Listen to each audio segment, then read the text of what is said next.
बिस्मिल्लाहिर्रहमानिर्रहीम। अस्सलाम वालेकुम नाज़रीन, मैं हूं सैयद अनवारुल हसन और आप देख रहे हैं प्रोग्राम सच तो यह है पीटीवी न्यूज़ इस्लामाबाद स्टूडियो से। अजीम वज़ीर आज़म पाकिस्तान मोहम्मद शहबाज शरीफ साहब ने कहा है कि मुल्क मुआशी बुरान से बाहर निकल चुका है और अब जो है वो जो इस्लाहात की गई हैं बिलखसूस रेगुलेटरी के हवाले से, उससे एक तो बिजनेस में आसानी पैदा होगी, दूसरा अकरबा परवरी और करप्शन में कमी आएगी और वक्त की भी बचत होगी। उन्होंने कहा कि अभी भी बहुत से चैलेंजेस दरपेश हैं, लेकिन इस सियासी अज़म के साथ कि मुल्क की मईशत को टेक ऑफ पोजीशन में लेकर आना है, हुकूमत अपना काम कर रही है।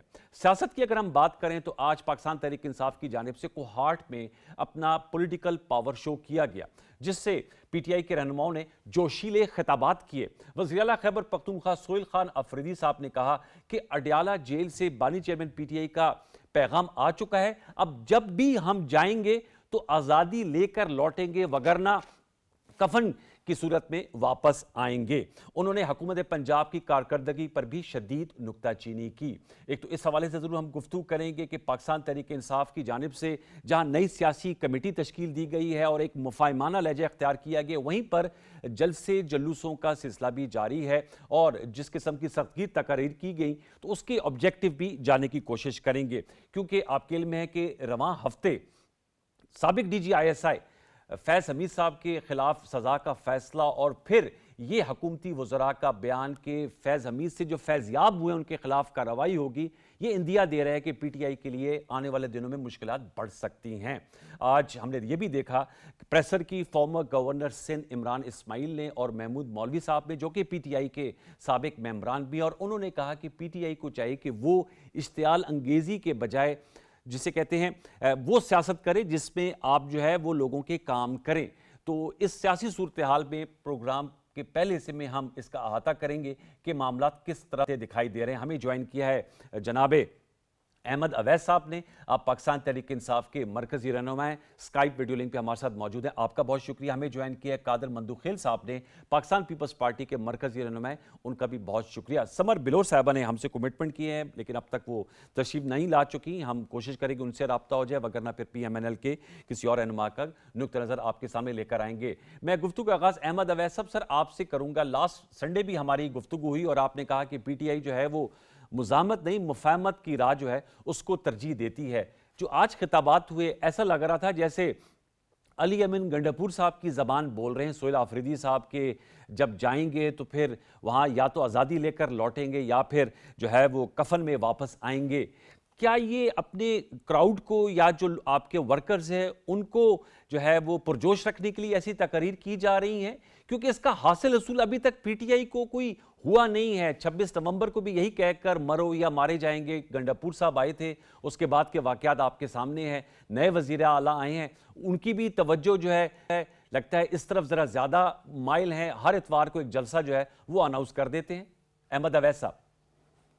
बिस्मिल्लाहिर्रहमानिर्रहीम। देखिए, बात यह है कि आप पहले जब ये बात करते हैं तो साथ ही साथ देखें इस्टेब्लिशमेंट की तरफ से जो एटीट्यूड है उसको भी मद्देनजर रखें और हुकूमत के एटीट्यूड को मद्देनजर रखें।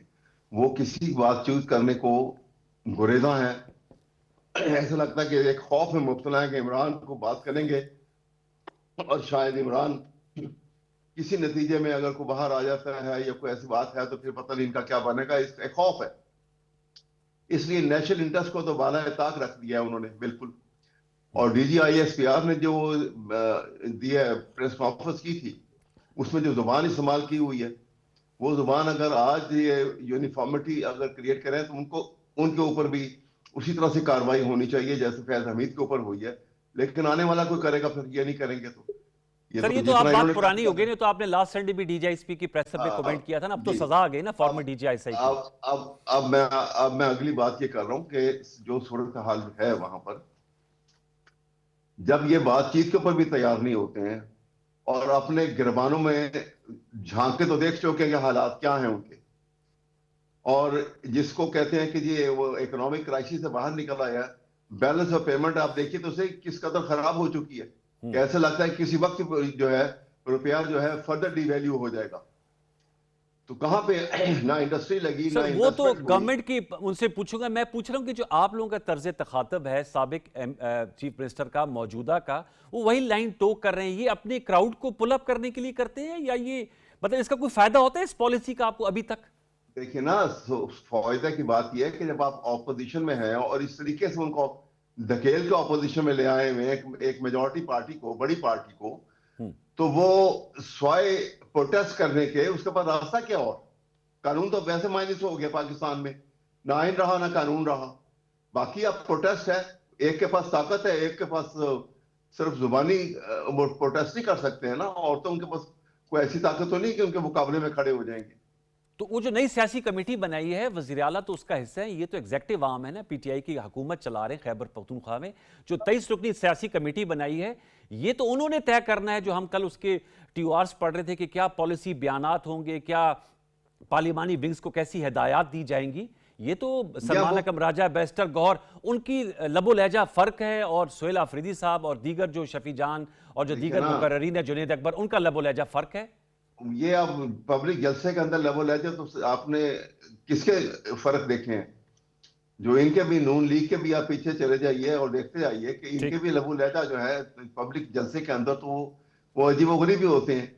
तो ये अजीबोगरीब लहजा आप कह रहे हैं वजीर आला का? मैं इनकी बात कर रहा हूं कि जो नून लीग की तरफ से भी जो पब्लिक जलसे हुए इससे पहले, उनके अंदर भी जो लबू लहजा है जो वो इस्तेमाल करते हैं, जो जुबान इस्तेमाल होती है, अब यहां पर भी एक राइट, देखिए ना, एक नॉन इशू को तो इशू बना देते हैं। इमरान खान से मिलना एक नॉन इशू है, उसको एक इतना बड़ा इशू बना के और एक सिचुएशन क्रिएट की हुई है। इसी तरह से जो हालात पैदा हो रहे हैं, ये मफाहमत की तरफ तो जा ही नहीं रहे हैं। जाना चाहिए लेकिन नहीं जा रहे हैं। अब नहीं जा रहे हैं तो फिर उसका हल जो है, ये फर्दर क्राइसिस को जनरेट करेगा, और यही तो मेरा बुनियादी नुकसानदेह है, क्योंकि यही तो मेरा बुनियादी नुकता है। पहले आग लगी हुई है वहां पे, इनका ये इस तरह से जलसे होना और प्रोटेस्ट मीटिंग्स होना, और फिर ये गवर्नर राज की बातचीत, शोर हंगामा भी होना साथ, तो ये एक, मुझे तो लगता है एक नए जो है खतरनाक किस्म की सूरत हाल। आपको ये लगता है, ये सिर्फ आपके सामने छोड़े जा रहा हूं कि ये catch me if you can वाली पॉलिसी तो नहीं अपना रहे सीएम केपी के? Catch me if you can मतलब वो एक हम सुना करते थे, तो अच्छा नहीं वो तो नहीं है, लेकिन उनके पास और रास्ता कोई नहीं है ना। और रास्ता नहीं। मैं कादिर मंदूखेल साहब को भी शामिल कर, कादिर मंदूखेल साहब वो कह रहे हैं इस लबो लहजा के अलावा कोई और रास्ता ही नहीं, कोई ऑप्शन ही नहीं है। आप बताएं, आप खुद भी एमएनए रह चुके हैं और पीपल्स पार्टी भी जल्द से जुलूस करती रही है, प्रोटेस्ट करती रही है। आप एग्री हैं अहमद अवैस साहब की गुफ्तगू से? अनवर साहब, मैं आपको बता दूं, जो पीटीआई का डिजिटल मीडिया का जो इंचार्ज था इस्लामाबाद का, मैं उसका नाम भूल रहा हूँ, जो पीटीआई छोड़ दिया है, फिर शहबाज शरीफ साहब का कोऑर्डिनेटर बना था, फिर वापस पीटीआई में चला गया। वो एक साथ टॉक शो में मुझे बता रहा था कि जब ये तर्जमानों की मीटिंग इमरान खान साहब बुलाते थे, तो उसमें इमरान खान साहब ये हिदायत देते थे उस वक्त, यानी जो हम अपोजिशन थे, कि अपोजिशन के परखचे उड़ाना है अपने, तो जितना ज्यादा बदतमीजी करते थे इतनी ज्यादा उसकी हौसला अफजाई होती थी। और इसी वजह से उन्होंने इस पूरे मुल्क को जिस तरह बदतमीज कल्चर बना दिए या माशरा बना दिए, तो इसमें तो खुश होता है कि जितने ज्यादा बढ़ के मारेंगे। आप गंडापुर का लेजा नहीं देखते थे, सुल्तान राय जैसे पंजाबी फिल्मों वाला, फिर इस तरह मौजूदा वज़ीर आला वो भी वही लेजा। तो ये इस लेजे से इमरान खान साहब खुश होते हैं, ओहो ये जबरदस्त आदमी है, भले वो अंदर से मिला हो लेकिन लेजा सख्त इस्तेमाल करे, वो खान साहब को पसंद है। अच्छा। और इसी लेजे की वजह से और इसी पॉलिसी की वजह से आज पीटीआई कहां खड़ी है। अनवर साहब, आप मुझे बताओ कि पहले पीटीआई ने जो असल लोग थे इनके, शाह महमूद कुरैशी, यास्मीन राशिद साहिबा, चीमा साहब, चौधरी साहिबान और दूसरे लोग, वो जेलों में बेचारे सड़ रहे। उन्होंने खत भी लिखा कि भाई आप हुकूमत के साथ मुज़ाकरात कर लें। उन्होंने क्या किए, जो ये गैर सियासी जो वकील हैं उनको जाके बिठा दिए। अब अकरम राजा का मिसाल ले ले, कभी जिंदगी में उसको सियासत काली बेहती नहीं पता, फुल फ्लज इख्तियार दे दिए। सवाल ये कि उससे बढ़कर उन्होंने क्या की, जो उनके डाई हार्ड यानी जो हार्ड वर्कर थे, यानी दिल के गहराई से जो वो तहरीक इंसाफ की सियासत करते थे। एक नौजवान है मैंने जो कोयटा से, आदिल बाज़ी साहब, और उसके बाद सनाउल्लाह मस्ती खेल साहब, पिछले असेंबली में हमारे कुलीग थे, बड़ा लड़ता था हमसे। जी तो जी मैं ये कहूंगा कि उन लोगों ने जो डिफेंस का कोर्स शुरू किया है, जिसकी ख्वाहिश लोग रखते हैं।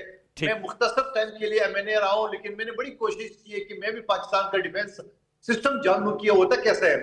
अब उन लोगों ने जब वो डिफेंस के कोर्स जो तमाम एमएनए, एमबीए और इंटेलेक्चुअल करते हैं, ठीक उसको कहता है ये मीर सादिक, मीर जाफर एक गद्दार है। उसके बाद उनके पास कुछ और लोग बचे नहीं है। ठीक। अब जाके महमूद खान अचकज़ई साहब को और अलामा साहब को आगे ले। अब ये आप कल का देख ले, जो सियासी कमेटी उन्होंने बनाया है, और वो है वो तहरीक इंसाफ का, या वो टीटीपी का है, या क्या कहते हैं उसको, टीटीआईपी का। अब अगर तहरीक इंसाफ की कमेटी है तो महमूद खान अचकज़ई साहब और अलामा साहब क्या कर रहे हैं हाँ, उसमें? ये बड़ा अहम नुक्ता अगर है वो टीटीआईपी का है तो तहरीक इंसाफ कहां खड़ी है? सर, ये बड़ा अहम नुक्ता इन्हीं है। बातों की वजह से, इन्हीं हरकतों की वजह से आज ये बंद गली में खड़े। और उमद वैद साहब बड़े अच्छे वकील है, ये सारे वकील भी बड़े अच्छे इनके। क्या 2.5 साल से इमरान खान साहब जेल में, उनका मुकदमा नहीं चल रहा है क्या? जो इंसदाद दहशतगर्दी का कानून है 1990 से, उसमें ये नहीं लिखा गया कि एक मुकदमा 1 हफ्ते के अंदर डिस्पोजल होगा? ठीक है। आज 2.5 साल में डिस्पोजल क्यों नहीं हो रहे? सर, अगर डिस्पोजल ये अहम नुक्ता है। मैं सर आपकी इजाजत, सुप्रीम कोर्ट में चैलेंज क्यों नहीं कर रहे हैं? कादर साहब आपकी इजाजत से अली गौर बलोच साहब ने हमें ज्वाइन किया, उनका नुक्ता भी ले लूं, फिर मैं अहमद अवैस साहब के पास। अली गौर बलोच साहब, अस्सलाम वालेकुम, मेरी आवाज आ रही सर आपको? जी वालेकुम अस्सलाम। बहुत शुक्रिया, बहुत नवाजिश। अली गौर बलोच साहब, अहमद अवैस साहब से मैं गुफ्तगू कर रहा था, उन्होंने कहा कि चूंकि इसलिए आज जोशीली तकरीरें हुई कोहाट के सियासी जलसे में कि उन्होंने कहा कि ऑपोजिशन से आप लोग उनको इंगेज नहीं कर रहे, उनसे बात नहीं कर रहे, बानी चेयरमैन पीटीआई से मुलाकात नहीं कर रहे, तो फिर तो ये लबो लहजा इख्तियार करना पड़ेगा कि जैसे आज वज़ीर आला कह रहे थे कि बानी चेयरमैन पीटीआई का फैसला आ चुका है और जब भी हम अब दोबारा गए तो हम या तो आज़ादी लेकर लौटेंगे या फिर कफन में वापस आएंगे। तो उनका इसलिए हार्ड टॉक करनी पड़ रही है क्योंकि आप लोग इनको इंगेज नहीं कर रहे सर। तो वज़ीर आज़म साहब तो एक तरफ कह रहे हैं कि मुआशी इस्तेकाम हो गया है, तो जब तक से सियासी चपकलिश रहेगी और उसमें शिद्दत रहेगी तो सर वो तो फिर मुआशी इस्तेकाम टेक ऑफ की पोजीशन नहीं इख्तियार कर सकेगा ना। अली गौर बलोच साहब, तो क्यों कर इंगेज नहीं कर रहे आप लोग? बिस्मिल्लाहिर्रहमानिर्रहीम। देखिए अनवार साहब, बड़ी सिंपल बात है जी कि सर। ये जो बढ़के छड़के लगाना और धमकी अमेज लहजे, ये कोई नई बात तो नहीं है ना। इन लोगों का तो वतीरा ही यही है और जाहिर है कि ये तो अब एक्सपोज हो चुके हैं कि ये तो वही जत्थे हैं जो मुल्क में इंतशार फैलाते हैं, घेराव जलाओ की सियासत करते हैं जी। और आपने देखा कि जिन लोगों ने ना सिर्फ 9 मई के वाकयात किए, इससे पहले बड़े धरने दिए, उसके बाद फिर आपने देखा कि ये पाकिस्तान की कैपिटल इस्लामाबाद के ऊपर कई दफ़ा हमला आवर हुए और उधर फिर मतलब है कि इन्होंने कोई एक दफ़ा नहीं, इसी तरह जब गंडापुर साहब आते थे वो तो उनका भी लबो लहजा यही होता था। जी बिल्कुल, यही लजबो लहजा। उनकी भी धमकियां इसी तरह की होती थी। मुझे ये बताएं, ये जो कहते हैं कि इसके इमरान में मार जाएंगे, ये जो सीएम साहब हैं केपीके के सर, वो जब मुलाकात के लिए आते रहे तो उस वक्त तो मकसद ये है कि एक दो दफा बैठे और फिर तो आना ही बंद हो गए। ये तो कहते थे मर जाएंगे। तो मुझे बताएं कि इन्होंने उनकी रिहाई के लिए कितने दिन भूख हड़ताल की है, कितने दिन वो की है? देखिए केपीके में खड़े होकर बढ़के लगाना बड़ा आसान काम है सर आपकी आवाज के और पीछे जरा जिस थोड़ी सी तरह नॉइज आ से रही है। इस तरह ये जी। हमलावर होते रहे और उसके बाद मैं समझता हूँ कि ये स्टेट ने फिर भी जिम्मेदारी का सबूत दिया और मैं समझता हूँ कि जिस तरह से ये वो सारी सरकारी वसाइल लेके 1122 की गाड़ियां लेके जिस तरह से ये अली भाई, आप कोई ऑप्शन है इनके साथ बातचीत करने का दोबारा? क्योंकि स्पीकर कौमी असम्बली साहब ने कहा था कि मैं पुल का किरदार अदा कर सकता हूं। देखिए बात यह है कि आपको वो टाइम भी याद है ना कि जब इन्होंने मीडिया टॉक्स की थी कि हम मुज़ाकरात करना चाहते हैं, तो हमने तो उस वक्त भी दरवाजे खोले थे कि आएं और बात करें। नहीं, अब की बात करूं क्योंकि जनरल फैज के फैसले के बाद लगता है पुलों के नीचे से बहुत सा पानी बह गया है। नहीं, देखिए अगर आपका एटीट्यूड सियासी हो ओके, और आप सियासी तरीके से बात करना चाहते हो तो ठीक। फिर यकीनी तौर पर बातचीत होनी चाहिए।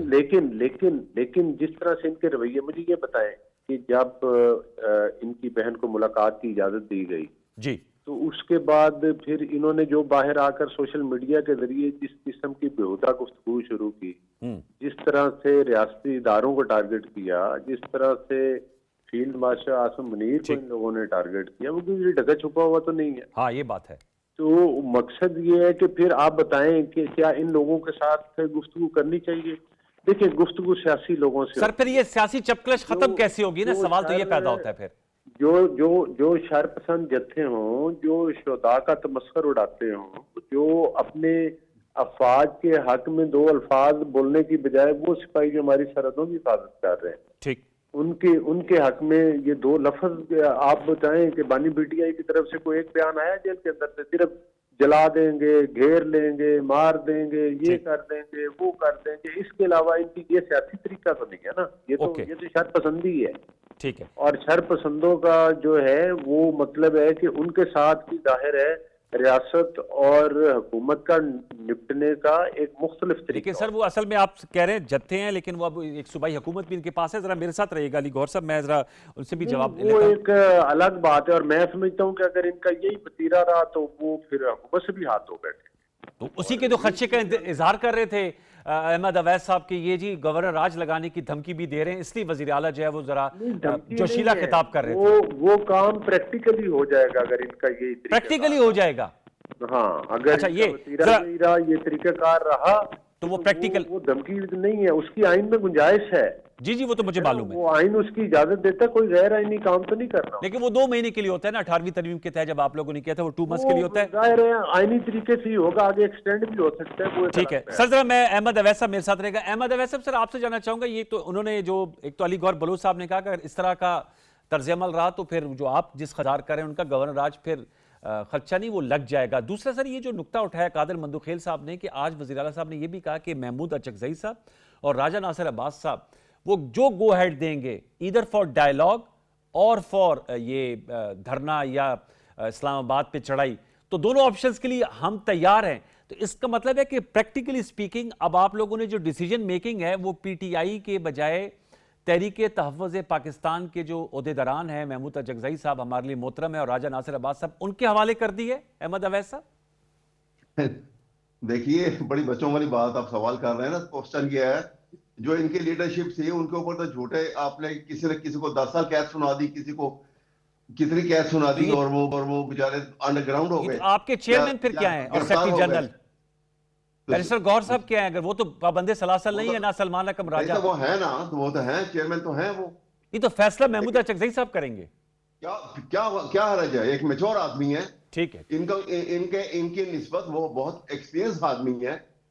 अगर वो इस काम के लिए वो उन्होंने वॉलंटियर किया तो ठीक है। हमने कहा ठीक है। ये चलिए बात अगर तो आप लोग को इतराज नहीं तो ठीक है, आप कह रहे हैं मैच्योर तो हैं, वो बहुत पुराने ठीक है ना। सियासतदान हैं। क्वेश्चन ये नहीं है, सवाल ये नहीं है कि ये पार्टी, सवाल ये है कि प्रॉब्लम जो सबसे बड़ी ये है कि एस्टेब्लिशमेंट और ये जो हुकूमत जो कि फाल्सूट के ऊपर जिसकी बुनियाद है, ये इनके नजदीक पाकिस्तान नहीं है, इनके नजदीक सिर्फ पीटीआई है और इमरान खान है। इसीलिए ये नुकसान हो रहा है हमें, जो कुछ यहाँ पे नुकसान हो रहा है वो इस वजह से हो रहा है।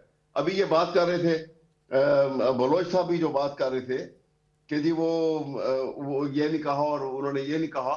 सवाल ये है कि देखिए, पाकिस्तान की फौज जो है वो कोई इस झूठी हुकूमत की फौज नहीं है। ये फौज जो है पाकिस्तानी आवाम की फौज है, और पाकिस्तानी आवाम ने अपनी गुर्बत के बावजूद इस फौज के लिए जितना बड़ा बजट जो है अपना पेट काट के दिया हुआ है। जी जी। और इसलिए कि इंडिया का बहुत बड़ा दुश्मन हमारे सामने था, और पाकिस्तान की सॉवरेनिटी जो है वो अपनी जान से ज्यादा अजीज है पाकिस्तान की कौम को। इस वजह से हर बेस्ट इक्विपमेंट और बेस्ट ट्रेनिंग के साथ फौज तैयार की हुई है कि सरहदों की हिफाजत करेगी, हमारी आइडियोलॉजिकल फ्रंटियर की हिफाजत करेगी। लेकिन इसलिए नहीं है कि उसका एडवांटेज ये ले लें कि क्योंकि उनके पास ताकत भी है, बंदूक की ताकत है, तो वो पाकिस्तान के पॉलिटिक्स में भी इंटरफेयर करके आपको क्या अमर माने है कि आप इनसे मुज़ाकरात नहीं करते? अली गौहर बलोच और कादिर मंदुखेल फौज को अगर आप साइड पे रखें, क्या अमर माने हैं? चलें आप कहते हैं, आपकी बात मान भी ली जाए कि ये लोग उनके सहारे हैं, जैसे 2018 में ये कहते हैं आप लोग उनके सहारे थे, इनसे बातचीत करने में क्या अमर माने हैं? भाई कौन बात नहीं कर रहा? वो नहीं कर रहे बात। अभी अगर बलोच साहब यहां बात करते हैं, ये तरीका तो नहीं बातचीत का होता। बातचीत का तरीका होता है कि जब गवर्नमेंट बन जाती है तो गवर्नमेंट को मैग्नेनिमिटी दिखानी होती है। आगाज आपने करना है। आप भुट्टो साहब को नहीं देखा था आपने कभी? हिस्ट्री तो पढ़ के देखें आप कि इतने शदीद हंगामे हो रहे थे उस वक्त, ठीक। और भुट्टो साहब प्राइम मिनिस्टर थे और उन्हीं के खिलाफ हंगामे थे, उन्होंने TOR बनाई और बाकायदा बाज़ाब्ता तौर पे उन्होंने ऑफर किया था ऑपोजिशन को कि आओ बैठो बातचीत करो, और फिर बातचीत शुरू हो गई। यह कोई तरीका तो नहीं है कि आए जी बैठे बात करें। भाई इस तरह बात तो नहीं होती। आप बाकायदा आप TOR बनाए, आप बातचीत करें और बताएं कि ये एक प्रॉपर बाज़ाब्ता तरीके से आप ऑफर करें, फिर देखें बातचीत आगे गए थे ना। आपको याद नहीं आया आगे बातचीत शुरू जी हुई? जी जी जी, जो पहले जो हुआ था वो मुलाकात पे जाके बात जो है वो खत्म हो गई क्यों थी। खत्म नहीं हुई? क्यों खत्म हो गई थी? इसलिए कि वहां इन्होंने खुद ही कहा कि जी आप कल मीटिंग करें इमरान खान से और रिटर्न अपने जो है ठीक। इतराजात को लेकर आए, और वो फिर मुलाकात नहीं हो सकी और वो खत्म हो गई बात। नहीं, कमेटी खत्म कर दी थी खान साहब ने सर, वो इस तरह ये भी देखिए, पूरी कमेटी ऐसे बात खत्म- बताएं, नहीं, पूरी बात बताएं ना, पूरी कमेटी बता रहा खत्म हूं। कर दी। नहीं, आप इसमें से वो छोड़े ना। 2 जनवरी ठीक। को ये तय पाया था कि अगले दिन ये मुलाकात करेंगे और तहरीरी मुतालबात लेकर आएंगे ठीक। ना। वो अगला दिन आया और वो जो जेल का सुपरडेंट जो था वो अहमद अवैस साहब, प्राइम आप मिनिस्टर इतने से- सीजन है सर, ये सियासत में ये टाइमलाइन नहीं होती कि ना अगला दिन आया नहीं, ना क्यों नहीं परसों आया। होता? मुज़ाकरात जो है देखिए, सर मेरी गैर बात मशरूत और तवील होते हैं सर। एक बात सुनिए, ये जिस दुनिया में हम रह रहे हैं ना, ये जी, दुनिया टाइम बाउंड है। जब इस दुनिया से दूसरी दुनिया में जाएंगे वो विदाउट टाइम है, टाइमलेस है। यहाँ हर चीज टाइम बाउंड है। ठीक। कैसी बात कर रहे हैं आप? सही बात तो ये है कि मैं बात आपके सामने कह रहा हूं सर। कि जब इन्होंने उसके बाद बातचीत का दरवाजा बंद कर दिया, इसलिए कि ना वो मुलाकात हुई, ना वो तहरीरी मुतालबात आए, और उसके बाद ना कोई मीटिंग फिक्स हुई। जब काफी दिन गुजर गए तो फिर ऐलान किया गया PTI की तरफ से कि भाई छोड़ दो, नहीं करते हैं बात, तो आ जाओ ठीक। वापस। सर ये इसका कुछ तरीके की बातचीत का होता। ठीक है, एक छोटा सा वक्त शामिल करें, वक्त के बाद आए तो कादर मंदूक है सर आप लेंगे और जरा मेरे साथ रहेगा गौर बलू साहब। आपका बहुत शुक्रिया, आप ट्रैवल कर रहे हैं लेकिन हमारे साथ है, लेकिन इसका जवाब जरूर आपसे लूंगा। वो कह रहे हैं कि हुकूमत मैग्नेनिमिटी दिखाती है, यानी वसीउल कल्बी का मुजाहरा करती है। एक छोटा सा वक्त पर दोबारा लौट के आते हैं, हमारे साथ रहिए।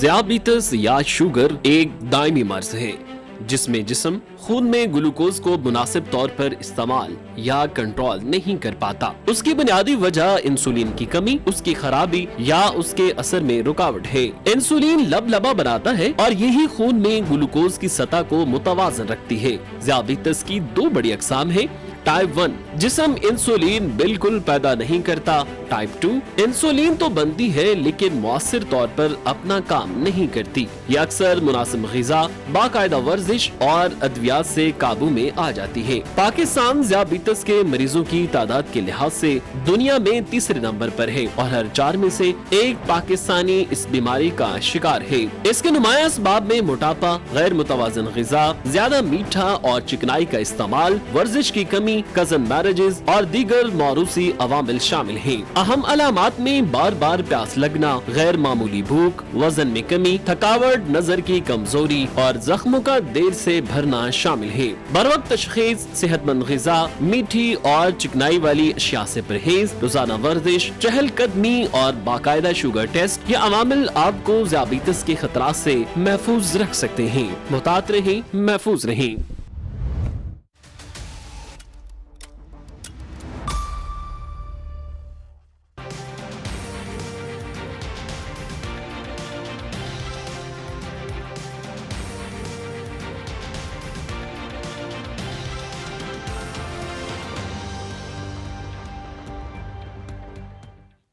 जी वेलकम बैक। कादर मंदूखेल साहब, फिर मैं गौर साहब के पास जाऊंगा, लेकिन मैं चाहूंगा कि आपकी टर्न है, आप इस हवाले से जवाब दीजिएगा। वो कह रहे हैं कि आपको जो है वो टाइम बाउंड होती है चीजें, और अगर कोई बाज़ाब्ता तौर पे बातचीत के लिए तैयार होगा, TOR बनाएगा, तो क्यों नहीं करेंगे। और आपने जो नुक्ता उठाया था उन्होंने कहा इसमें हर्ज क्या है, बल्कि उन्होंने कहा कि ये तो सवाल ही नहीं बनता कि अगर महमूद अचकज़ई साहब या राजा नासिर अब्बास साहब को कहा उससे इनको कोई प्रॉब्लम नहीं है। और कल वैसे सियासी कमेटी के हवाले से भी जब मैंने सवाल किया था तो मुझे अमजद न्याजी साहब ने कहा कि कोई इशू नहीं अगर उसमें महमूद अचकज़ई साहब या राजा नासिर अब्बास साहब अगर हैं तो।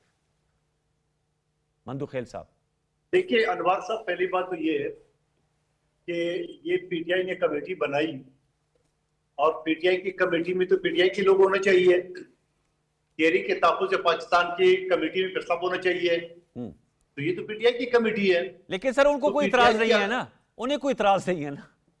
कि आपको इतराज तो नहीं होना नहीं चाहिए, इतराज हो तो नहीं नहीं, उन्हें कोई इतराज नहीं है तो हमें भी कोई इतराज नहीं है ना, हमारा सरकार है। आप तो इसी वजह से कह रहे हैं कि इनके पास तो लीडरशिप ही नहीं है, इनके पास तो लोग ही नहीं है। ये आपने अनाड़ी लीडरशिप वकीलों कुछ को बंद किया बिठा होगा दी ना। है सियासत में, किसी को जनरल सेक्रेटरी बना दिए, किसी को चेयरमैन बना दिए, इनको सियासत का भी कहते नहीं पता।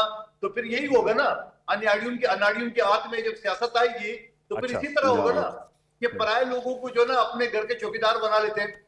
मैं महमूद खान चकजी साहब इंतहाई शरीफ आदमी है, इंतहाई इज्जतदार आदमी है, मैं उनके पूरे खानदान से वाकिफ हूँ। जी जी। इसी तरह अलामा साहब, मेरा कहना है कि इनके यहाँ क़यादत की फुकदान है।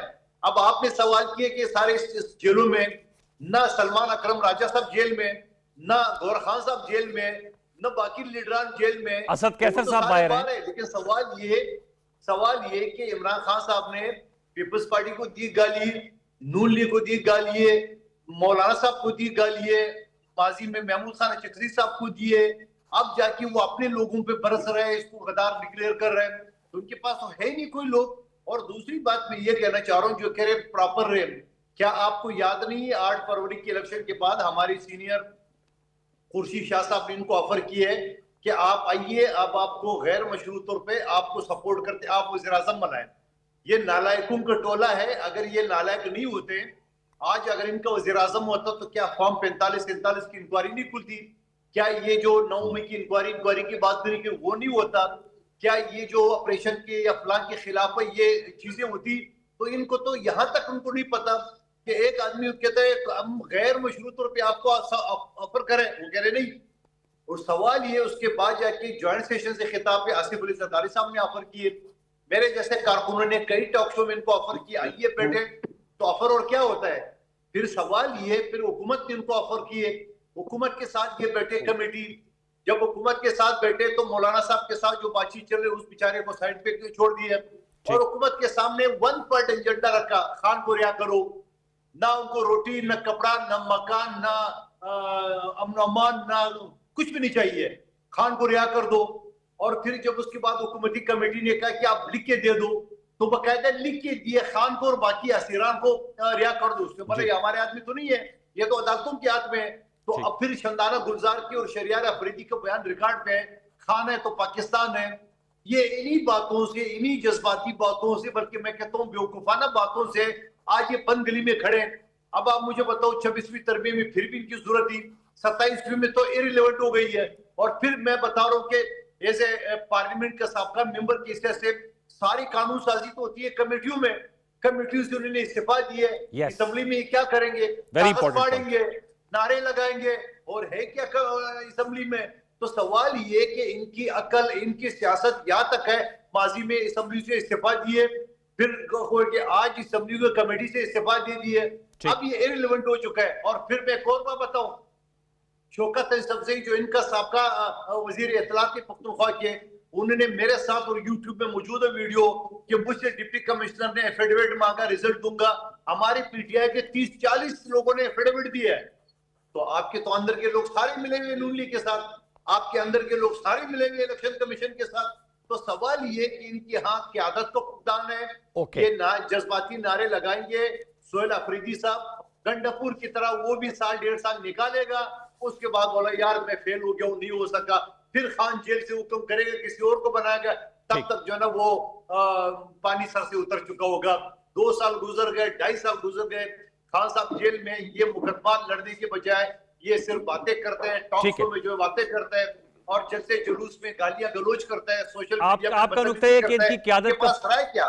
इनके पास अवामी मसाइल का 12 साल से पुख्तनख्वा में हुकूमत है। ये बड़ा इंपॉर्टेंट पॉइंट है। को तब ये टीटीपी को बता देते हैं, इनके एमपीए, इनके एमएनए, इनके वजीर, इनके लोग टीटीपी को बता दे कि हुकूमत चला रहा है। अभी हुकूमत क्या करेंगे, खा करेंगे। कादर भाई आपका नुक्ता आ गया था। मैं अलीगढ़ बलोच साहब, सर वो कहते हैं आपको वसीउल कल्बी का मुजाहरा करना है, हुकूमत के पास बहुत सी ऑप्शंस होती हैं, अगर आप कहेंगे तो हम बातचीत के लिए तैयार होंगे।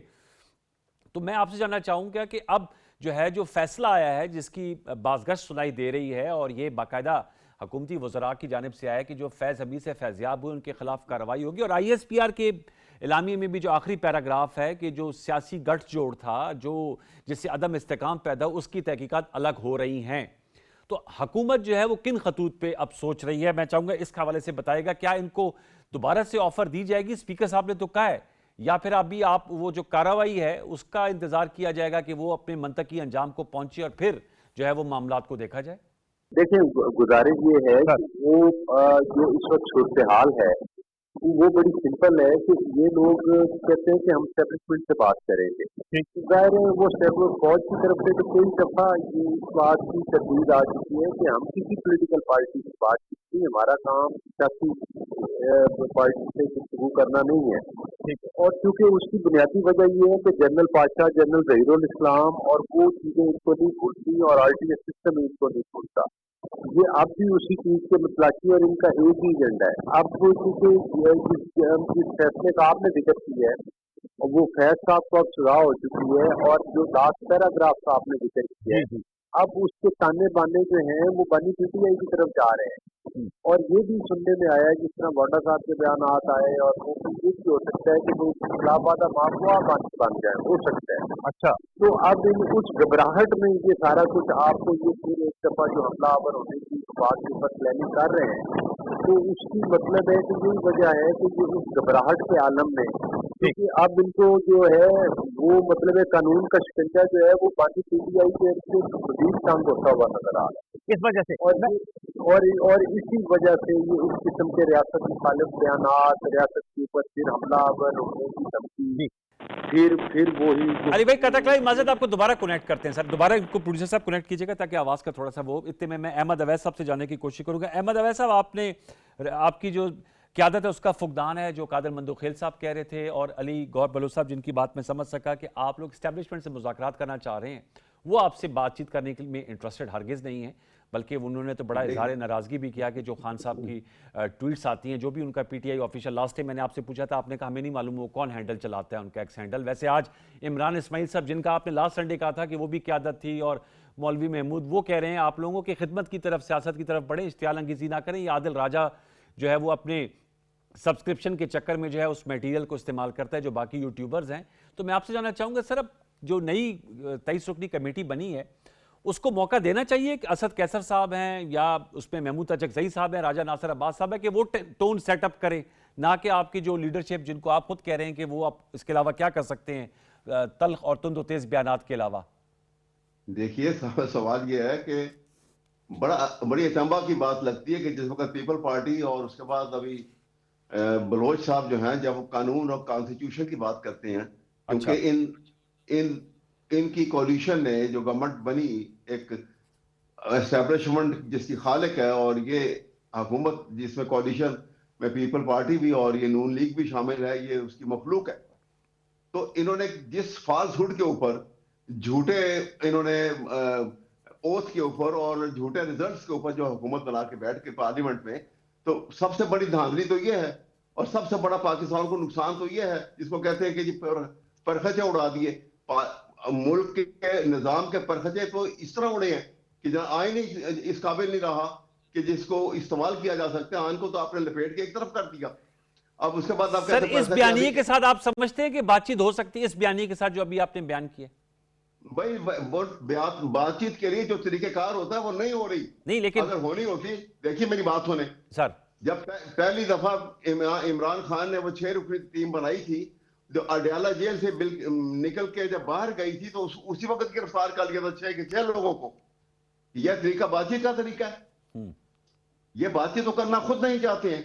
और इसलिए 14 दिसंबर 2025 में हम जब गुफ्तगू कर रहे हैं, तो अब हम आगे कैसे बढ़ सकते हैं? चलिए ये बता दें मुझे। दूसरी बात ये है, ये किसको ये और कौन मान लेगा? अब पाकिस्तान का एक छापड़ी वाला भी जानता है कि ये एस्टेब्लिशमेंट कितनी सियासत के अंदर मुलविस है और थी। ये 2022 से शुरू है काम या इससे पहले भी हो रहा था? 2018 से भी हो रहा था? हाँ सर, ये 2022 से सारा शुरू है जिसका आप बार बार तस्करा करते हैं, या इससे पहले भी हो रहा था जब आप दौरे हुकूमत में थे? वो अंदर डिसिप्लिन थे हाई कोर्ट के, और हाई कोर्ट ने ड्यूटी रोस्टर जो दिया हुआ था वो 9 बजे से लेकर 2 बजे तक का था। उसके बाद किसने कहा था कि यहां बैठो और 3 केस का फैसला फॉरवर्ड करो? ये किस केस की बात हो रही है? 9 मई के फैसले, ये 3 केस की वजह इमरान खान को सजा हुई थी 8 फरवरी से पहले जेल ट्रायल के अंदर। सर ये 2025 खत्म हो रहा है, मैं आपसे पूछ रहा हूं, आप 2024 में अभी भी हैं, मैं पूछ रहा हूं 25 खत्म हो रहा है, आज आगे कैसे बढ़ा जाए? आगे कैसे बढ़ेंगे? आगे तो किसी कोई बुनियाद बनेगी तो बढ़ेंगे ना। जब आप खंदक खोद के बैठ गए और कहेंगे आगे कैसे बढ़ेंगे? खंदक तो खुद ही खोदी हुई है। ठीक, उसको आप रास्ता साफ करेंगे, फिर ही आगे बढ़ा जाएगा। अभी ये देखें, अभी मंदू खेल साहब कह रहे थे जी। कि जनाब ये तो कहते हैं इमरान खान है तो पाकिस्तान है। कभी नहीं कहा उसने। हाँ, तारीख उठा के देखें, तारीख नहीं, उठा वो के नाम देखें ले कि रहे हैं बात जो सर, है- शानदाना गुलजार साहबा मोहतरम है, मैंने उनका नाम ले सुनिए, रहे हैं कादर मंदुखेल मुझे साहब। किसी और ने नाम लिया होगा ना। अब सुने, शहरियार अफरीदी ने कहा और शंदाना गुलजार दोनों एमएनए दोनों ने कहा खाना तो पाकिस्तान है। ये देखिए मेरी बात सुनिए मंदू खेल साहब, आप तो नहीं ये कहते ना, चलिए ये कहते, आप तो ये नहीं कहते ना अहमद साहब, आप तो ये नहीं कहते ना। ये बात तो सिर्फ भुट्टो साहब ने की थी। अच्छा अच्छा, 81 सीटें लेके उन्होंने ठीक। 160 सीटों को कहा था कि जो ये मीनार पाकिस्तान, हम हैं तो ये मीनार पाकिस्तान है, और हम नहीं है तो ये यादगार पाकिस्तान है। ये हिस्टोरिक वर्ड जो है यहाँ भुट्टो साहब के हैं। ओके ठीक है जो हिस्ट्री सर, अब हिस्ट्री अच्छी नहीं है। अपनी बात की वजह से कहां से लोग मर रहे हैं? पहले तो मान लो ना शंदाना गुलजार और शहरियार अफरीदी ने कहा है ये हिस्ट्री है, आप लेकिन ठीक है। बातें चिपका रहे हो भुट्टो साहब के साथ। आपकी तो सर वीडियो मौजूद है। मैंने सर सेगमेंट को क्लोज भी करना है, मैं बात ये सर है कि देखिए, जी अहमद भाई अपना सवाल ये है मुकम्मल कर देखिए, लीजिएगा बात सर।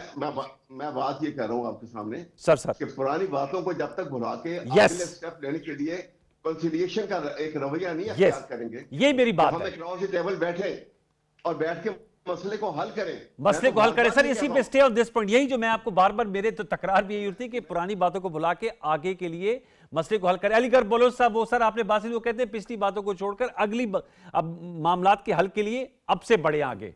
अली गौर साहब, देखिए बड़ी सिंपल बात है, रवैये तो इन्होंने अपने तब्दील करने हैं, और जाहिर है कि ये मरकज के ऊपर हमलावर होने की बातें, जलाने की बातें, आप बड़ी सिंपल बात है। इन्होंने सर। कहा जी कि बानी पीटीआई से मुलाकातें नहीं होती, सर मुलाकात करवाएगी। मुलाकात के बाद जो कुछ सोशल मीडिया के जरिए पैगाम आया बानी पीटीआई का बाहर, जिसका कि आज भी वो ललकार के क्या कह रहे थे कि हम हमलावर हो जाएंगे और हम अब जान की बाजी लगा देंगे, तो ये सियासी बयानात है। तो इसका मतलब ये है कि अगर वो उधर उनको, वो जेल में सजा याफ्ता एक मुजरिम है, वो कोई उधर बैठकर सियासत या मुल्क में दोबारा जो 9 मई के वाकयात वो बर्पा करना चाह रहा है, तो उस चीज की तो उनको मुलाकातों के जरिए इजाजत नहीं दी जा सकती। ओके, फिर जब इनकी मुलाकातें बंद होती हैं फिर ये चीखते हैं, तो लिहाजा इनको नई शुरुआत कैसे हो सकती है सर? लास्ट वर्ड अली गौर साहब। देखें, इसका हल यही है कि ये जो है ये जलाओ गिराओ की और पाकिस्तान में आग लगाने की और 9 मई के वाकयात करने की सियासत छोड़ें, ठीक, सियासी तरीके के साथ सियासी लोगों से गुफ्तगू करें और सियासी रवैया अपनाएं और सियासी लहजा अपनाएं। ओके, ये बात है, बेखल में यही टेक अवे है। मेरा वक्त खत्म हो जाता है। बहुत शुक्रिया अली गौर बोलो साहब आपका, अहमद अवैस साहब और कादर मंदुखेल साहब के जो जलाओ घेराव की बातें हैं उन्हें पसे पुश डालें, और जैसे अहमद अवैस साहब भी कहते हैं जो माजी में हुआ उसको पीछे रख के आगे बढ़ने के लिए कोई ना कोई ऐसा मरबूत बातचीत डायलॉग का जरिया निकाला जाए, ताकि पाकिस्तान के जो ये पेचीदा मसाइल हैं जो एक दूसरे से जो जुड़े हुए हैं उनका हल तलाश करने में, कुछ सियासी हल तलाश करने में मदद मिले। एक छोटा सा वक़्फ़ शामिल करेंगे। तीनों मौज़ूआनों का बहुत शुक्रिया, दोबारा लौट के आते हैं। और जो हमने कल बात की थी अफ़गानिस्तान और पाकिस्तान के माबैन जो इश्यूज़ हैं और जिसका वज़ीर आज़म साहब ने तुर्कमेनिस्तान में जिक्र किया था, और जो आज तेहरान में कॉन्फ्रेंस होनी थी रीजनल हवाले से, उसका अहवाल आपको देंगे। अफ़गान तालिबान रजीम ने उस पर शिरकत नहीं की। ये सब कुछ एक वक्फ़ा ले लीजिए।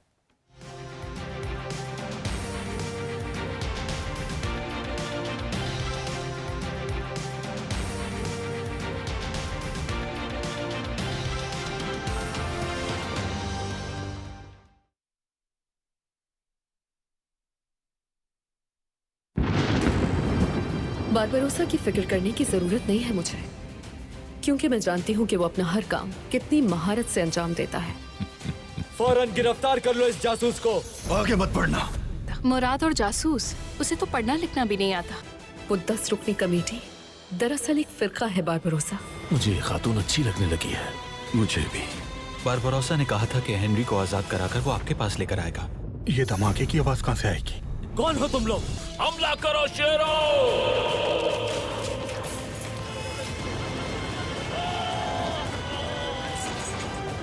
या अल्लाह, तू ही मददगार है।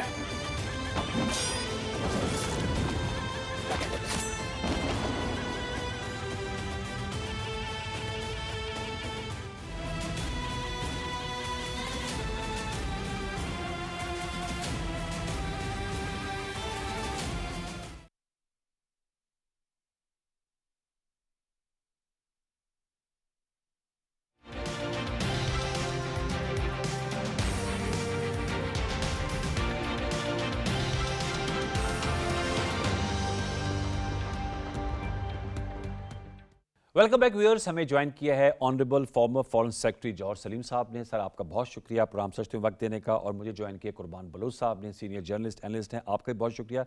जॉर्ज सलीम साहब, ब्रेक पर जाने से कबल मैंने छोटा सा इब्तदाइया दिया था कि आज तेहरान में बड़ी अहम कॉन्फ्रेंस हुई है। हम चाहेंगे कि प्रोड्यूसर साहब इसके हमारे विजुअल्स भी चलाएं, जिसमें पाकिस्तान के जो नुमाइंदा खसूसी हैं सादिक खान साहब वो मौजूद थे, जो ईरान में पाकिस्तान के सफ़ीर है वो वहाँ मौजूद थे, दीगर जो रीजनल अहम ममालिक हैं उनके नुमाइंदगान थे। तालिबान हुकूमत ने आमादगी के बावजूद अपना वफ्द नहीं भेजा। ये वो विजुअल्स आप देख सकते हैं व्यूअर, जिसमें जो खित्ते के मामलात हैं उन पर बातचीत होनी थी। और जो ईरान के वज़ीर ख़ारजा हैं उन्होंने बाकायदा तौर पर कहा कि तेहरान के जो इंटरेस्ट है वो जुड़े हुए हैं अफ़गानिस्तान और पाकिस्तान से, क्योंकि वो बॉर्डर कंट्रीज़ हैं।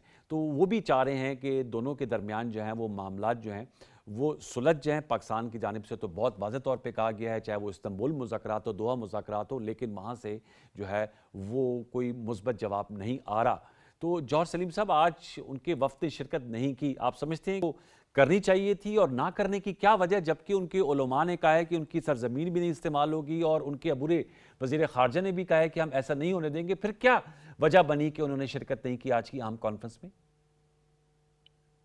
जी बिल्कुल, आपने सही कहा कि एक अहम रीजनल कॉन्फ्रेंस थी और इसमें जो स्पेशल रिप्रेजेंटेटिव्स ऑन अफगानिस्तान है मुख्तलिफ ममालिक के, जिसमें चाइना, रशिया, फिर उसके बाद तुर्कमेनिस्तान और ताजिकिस्तान, उज़्बेकिस्तान, फिर पाकिस्तान और ईरान, ये सारे बहुत अहम इस रीजन के मुल्क हैं। और ये सारे वो मुल्क भी हैं जो कंसर्न्ड हैं, जो अफगानिस्तान में इस वक्त सिचुएशन है दहशतगर्दी के हवाले से जो वहाँ से एमिनेट कर रही है।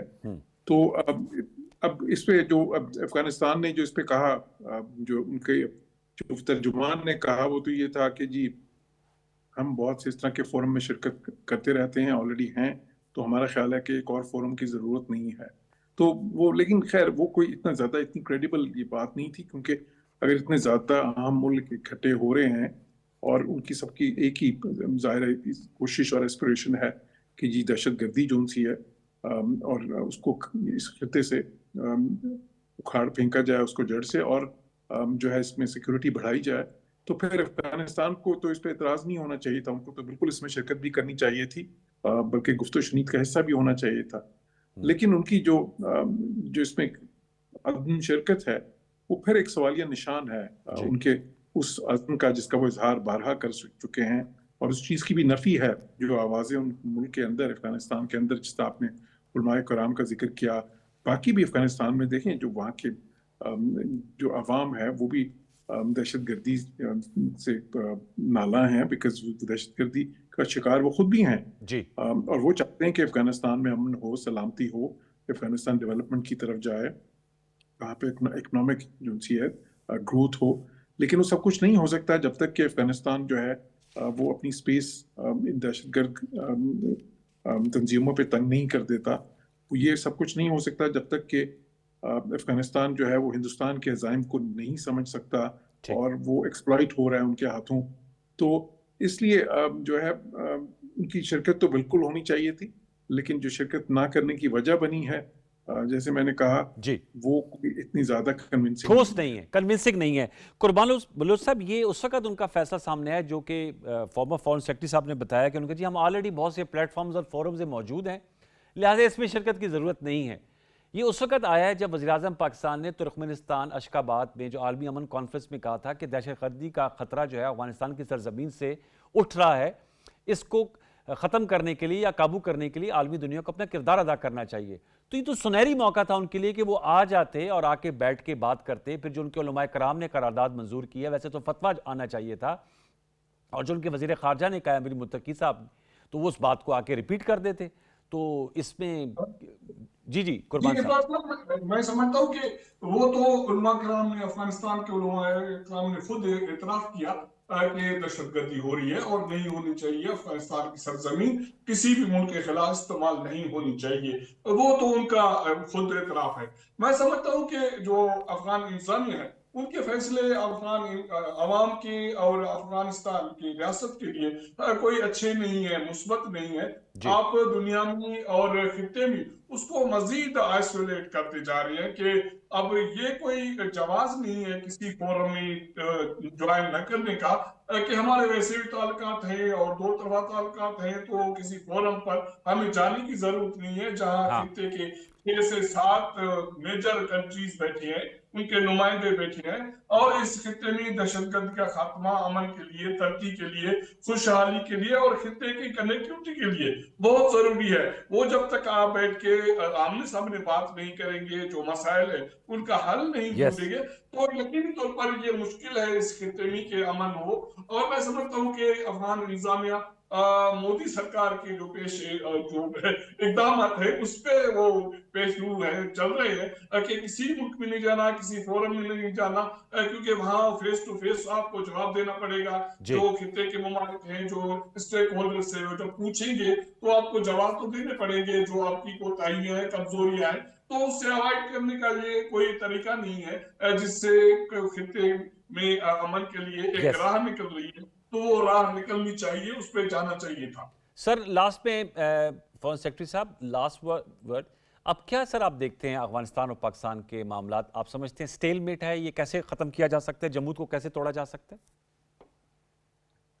जी, एक चैलेंजिंग सिचुएशन है पाकिस्तान के लिए भी, जाहिर है, और ये बहुत अरसे से है। अफगानिस्तान में जो भी इंस्टेबिलिटी रही है दहाइयों में, उसके पाकिस्तान पे स्पिल ओवर इफेक्ट बहुत ही ज़्यादा डेविस्टेटिंग हुआ है हमारी इकोनॉमी के लिए भी, और जाहिर है जो दहशतगर्दी से जो हिलाकतें हुई हैं पाकिस्तान में, जो शहादतें हुई हैं, तो बिल्कुल देखिए हल तो इसका जाहिर है कि डायलॉग में है, और इस चीज़ में है कि अफगानिस्तान इस चीज़ को समझे कि ये दहशतगर्दी जो है जो वहाँ से एमिनेट कर रही है, जो तंजीमें वहाँ पे दोबारा से अपने लिए स्पेस क्रिएट कर चुकी हैं इस वक्त, ये उनके लिए बिल्कुल अच्छा नहीं है।